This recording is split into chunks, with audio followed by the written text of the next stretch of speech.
Beri nama pedang ini Naga Puspa. Selamatkan dia. Jangan sampai jatuh ke tangan pendekar berwatak jahat.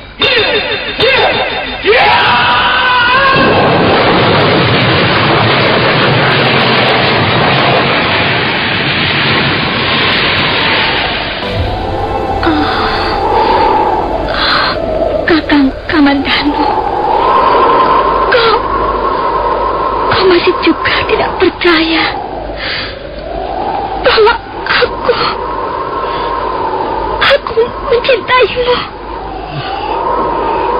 Mesin, maafkan aku, Mesin. Mesin. Mesin!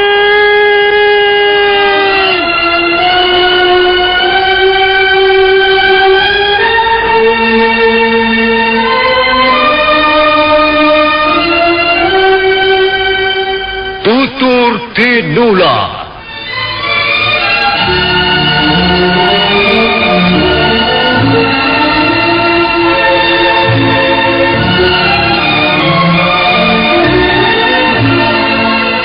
Sebuah sandiwara radio serial, produksi Sanggar Cerita dan teater Sanggar Prativi. Sebuah kisah dengan latar belakang sejarah runtuhnya Singasari dan berdirinya Kerajaan Majapahit.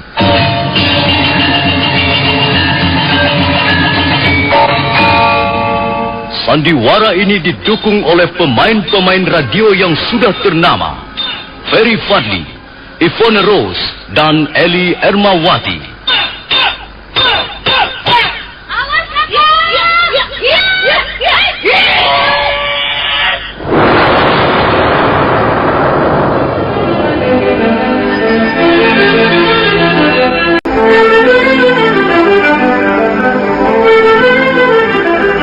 Naskah disusun dan diolah oleh S. Tijab. Hiasan musik dan sutradara C. Ispriyonoka. Kali ini mengetengahkan episode ke-8 dengan judul Angkara Murka Merajalela.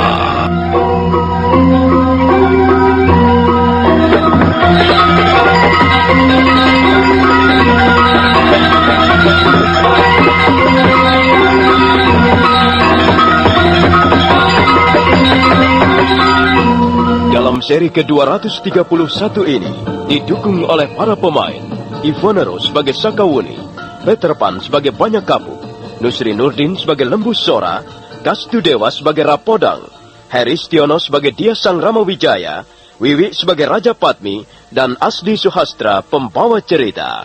Selamat menikmati.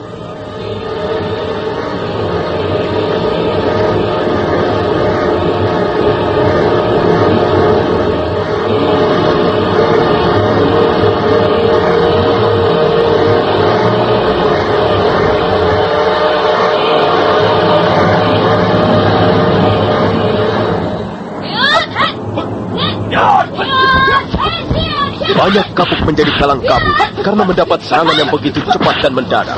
Tapi dia adalah bukan sembarang pendekar. Sekalipun ilmu kanuragan yang dimilikinya belum sempurna, tapi dia matang oleh pengalaman. Dia sudah kenyang mengalami berbagai peristiwa kekerasan. Sebagai salah seorang bekas senopati perang kerajaan Singasari, Banyak Kapuk sudah beberapa kali terlibat peperangan besar. Karena itu dalam waktu yang singkat, dia telah mampu menguasai keadaan. Dia segera mengeluarkan jurus-jurus pertahanan untuk membentengi serangan-serangan lawannya yang datang semakin kencang.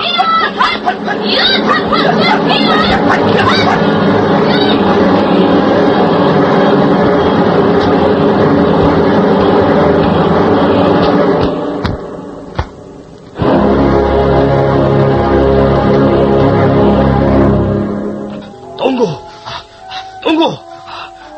Aku tidak pernah bertempur dalam keadaan begini. Kau jangan membuatku penasaran. Kalau kau ingin pertarungan ini diteruskan, bahkan sampai aku terbunuh sekalipun, kau harus lebih dulu mengatakan apa sebenarnya tujuanmu. Kalau kau menganggap aku mempunyai kesalahan, tunjukkanlah kesalahanku itu. Aku tidak bisa bertempur tanpa alasan yang kuat. Tanpa sebab-sebab yang mapan. Ku dengar suaramu gemetar Banyak Kapuk. Kau pasti gentar menghadapi serangan-seranganku. Aku mengakui bahwa kau mempunyai ilmu tata berkelahi yang hebat. Tapi kau jangan lupa, aku adalah Banyak Kapuk. Aku bekas panglima perang kerajaan Singasari. Sudah berapa kali aku pernah terlibat dalam peperangan besar. Karena itu, aku tidak mempunyai alasan untuk merasa gentar menghadapimu. Bagus, bagus. Kau memang seorang pendekar yang gagah berani. Nah, bersiaplah Banyak Kapuk. Tunggu. Kau belum memenuhi permintaanku. Kau belum menyebutkan siapa dirimu. Dari mana asal usulmu. Dan mengapa kau tiba-tiba ingin menyerang aku? Oh, Banyak Kapuk. Cobalah berpaling ke dalam dirimu. Tengoklah seperti apa masa lalumu. Ya, baik. Aku mengakui. Aku bukanlah seorang laki-laki yang baik. Barangkali aku seringkali melakukan kesalahan. Barangkali secara tidak sengaja. Aku membuat kesalahan terhadapmu. Tapi katakanlah, kapan dan di mana aku telah melakukannya? Banyak Kapuk. Tak ada manusia yang sempurna di dunia ini. Semua pasti pernah melakukan kesalahan. Baik untuk dirinya sendiri, maupun untuk orang lain. Baik disengaja ataupun tidak. Tapi kau, apa kira-kira yang pernah kau lakukan Banyak Kapuk? Kau telah menanam bangkai busuk dalam kehidupan seseorang. Dan bangkai busuk itu masih terus menyebarkan hawa busuk hingga sekarang. Dan anehnya, kau sama sekali tidak pernah merasakan bahwa kau sudah menanamkan bangkai busuk.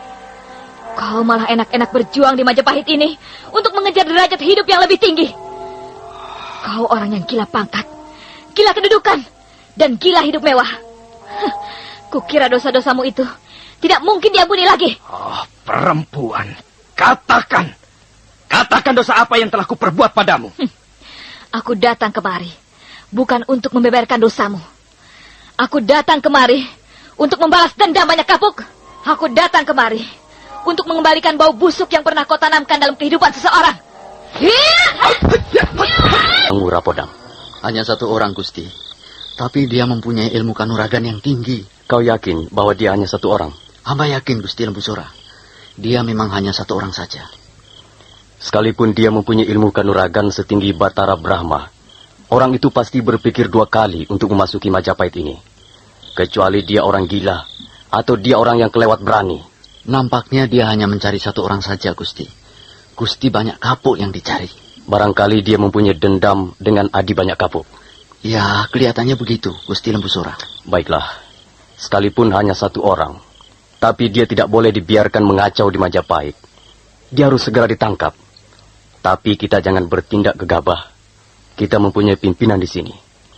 Ayo, Rapodang, antarkan aku menghadap Gusti Sanggramawijaya. Baik, Gusti.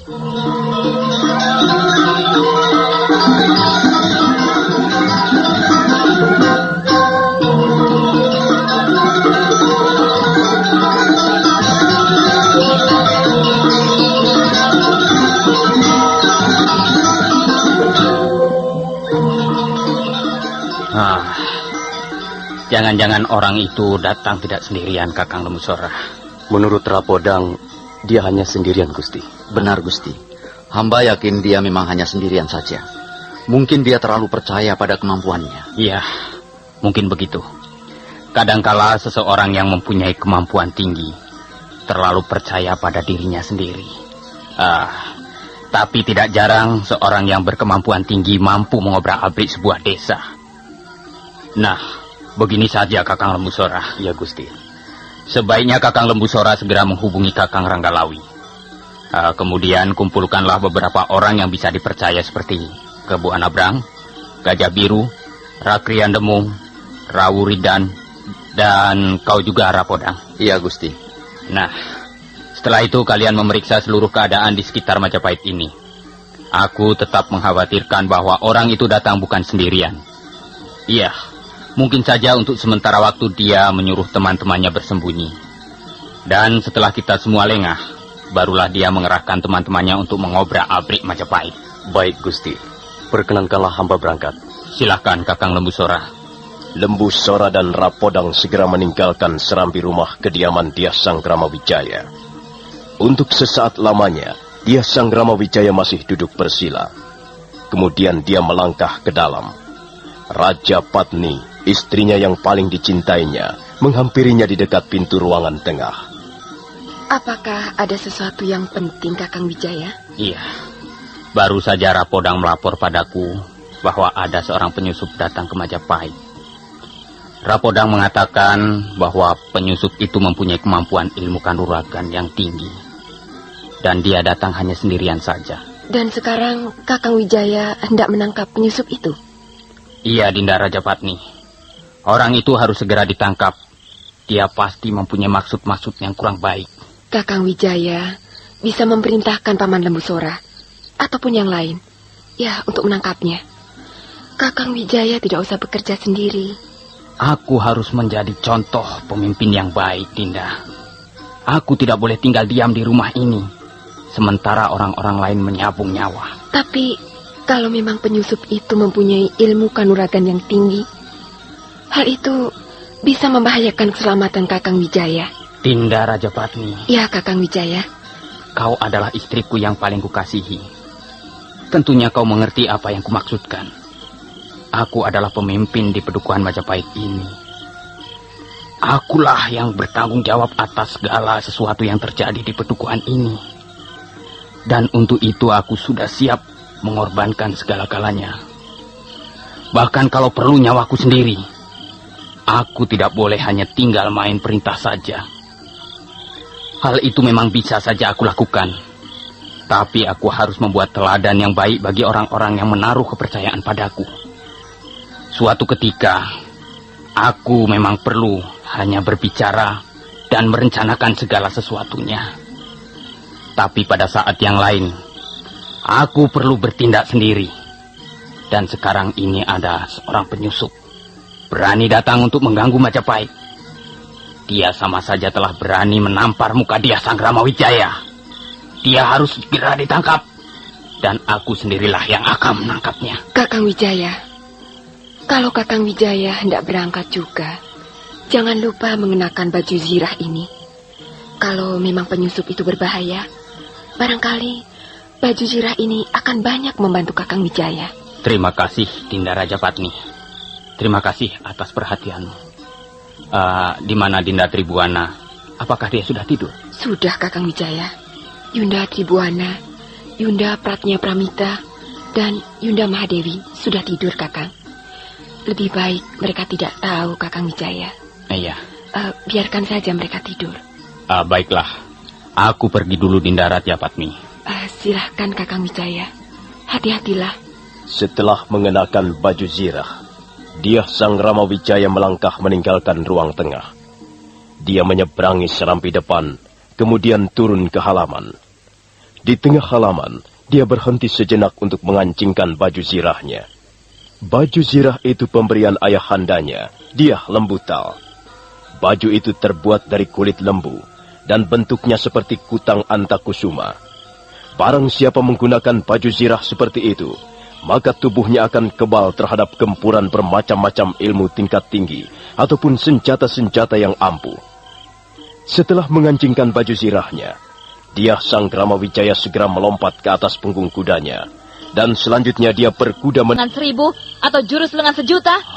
Kau jangan coba-coba mengecohkan aku, Banyak Kapuk. Sama sekali aku tidak bermaksud mengecohmu. Aku juga tidak berniat untuk melarikan diri. Aku sanggup melayani bertarung sampai salah seorang di antara kita roboh tak berkutik. Aku hanya ingin menghubungkan peristiwa ini dengan peristiwa yang aku alami beberapa waktu yang lalu. Ya, dulu aku pernah bertemu dengan seseorang yang juga menggunakan jurus-jurus lengan 1000. Waktu itu, aku sedang melatih ilmu kanuragan di lereng Girinata, di atas desa Lopandak. Tiba-tiba, ada seorang perempuan tua datang menyusup dan mengintip apa yang kami lakukan di lereng Girinata. Setelah bertarung beberapa jurus dengan perempuan tua itu, aku segera tahu bahwa dia pun menggunakan jurus-jurus lengan 1000. Sekarang, aku ingin bertanya padamu. Apa hubunganmu dengan perempuan tua itu? Kau bodoh sekali, Banyak Kapuk. Akulah perempuan tua itu. Waktu itu aku menyamar. Sebenarnya waktu itu aku juga ingin membunuhmu. Tapi kemudian, aku membatalkan niatku.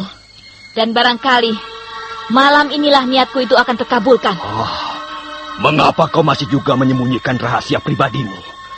Mengapa kau tidak mau terus terang saja? Aku melihat adanya keganjilan dalam pertarungan kita ini. Kau menggunakan jurus-jurus lengan seribu. Aku pun, walau tidak banyak, pernah juga mempelajari jurus-jurus lengan seribu. Banyak Kapuk. Baiklah, karena kau mendesak juga, aku akan segera mengatakan siapa diriku. Nah, kau pasti ingat sebuah desa yang terletak di lereng Gunung Bromo yang bernama Desa Tanibala. Ya, aku ingat. Apa hubunganmu dengan desa itu? Aku dilahirkan di desa yang indah dan nyaman itu. Tapi sampai sekarang, aku tidak pernah merasakan keindahannya ataupun kenyamanannya. Bagiku, desa kelahiranku sendiri seperti sebuah neraka dunia. Kasihan sekali. Nampaknya, kau bukan seorang gadis yang bahagia. Tutup mulutmu, Banyak Kapuk. Manusia busuk, manusia kotor. Dengar, kalau kau sudah dapat mengingat desa Tanibala, tentu kau dapat mengingat pula siapa kepala desanya. Ya, tentu saja aku ingat. Kepala desa itu adalah Ki Sugata Brahma. Tunggu, apa hubunganmu dengan Ki Sugata Brahma?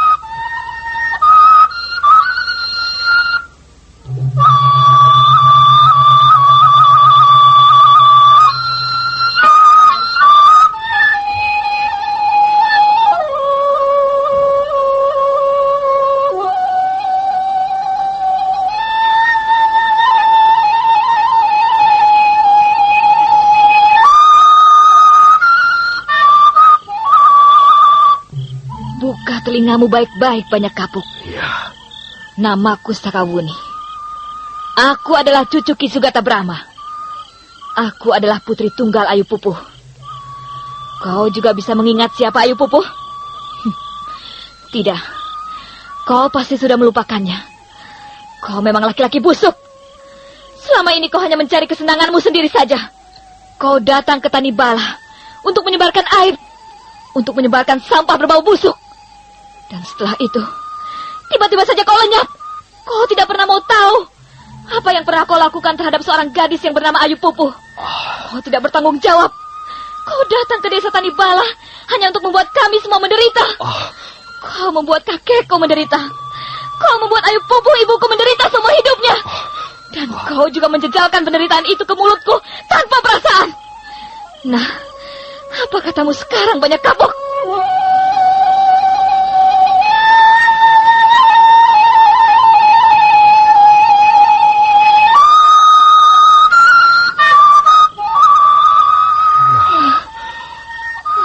Aku ingat sekarang. Aku ingat semuanya. Memang semua itu karena kesalahanku. Rupanya setelah aku pergi, Ayu Pupuh terpaksa menyandang sendirian akibat perbuatan kami. Nah, itulah dosa yang paling besar yang pernah kau lakukan pada kami. Ya. Sakawuni, aku tidak akan menyangkalnya. Aku mengakuinya. Memang aku ini laki-laki yang tidak bertanggung jawab. Aku mohon maaf, Sakawuni. Maafkan aku, anakku. Anakku? Kau masih berani menyebut anakku pada Sakawuni? Demi para dewa-dewa yang berkuasa di atas langit, Banyak Kapuk bukanlah orang tua Sakawuni. Sakawuni. Jadi, kau tidak bisa mengampuni kesalahanku.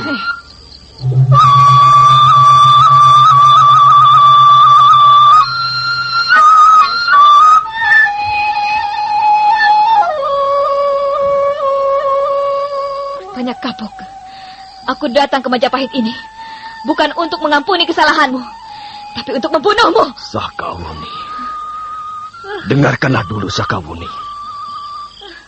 Aku memang telah melupakan ibumu, tapi aku mempunyai alasan mengapa aku telah melakukannya. Kau mungkin tidak tahu, aku adalah salah seorang pembesar kerajaan Singasari. Aku disibukkan oleh tugas-tugas dan pekerjaanku sebagai seorang pembesar kerajaan. Ya, memang sebenarnya aku tidak boleh melupakan ibumu. Aku pun mencintainya, Sakawuni. Sudahlah, sudah banyak kabuk. Tak usah omong soal cinta, nanti mulutmu menjadi lebih kotor.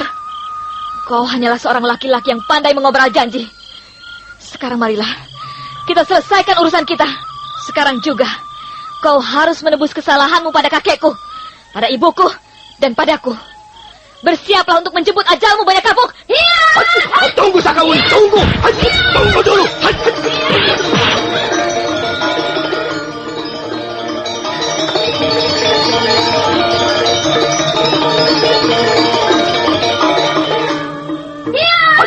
Tunggu, Sakawuni, tunggu. Tunggu dulu. Tunggu dulu, Sakawuni. Banyak kabuk merasa serba salah. Ternyata penyusup yang sekarang ingin membunuhnya adalah putri kandungnya sendiri. Sakawuni terus menyerangnya dengan jurus-jurus maut.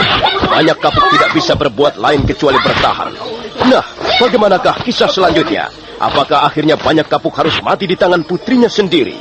Saudara pendengar, silakan menunggu seri berikutnya. Sampai jumpa.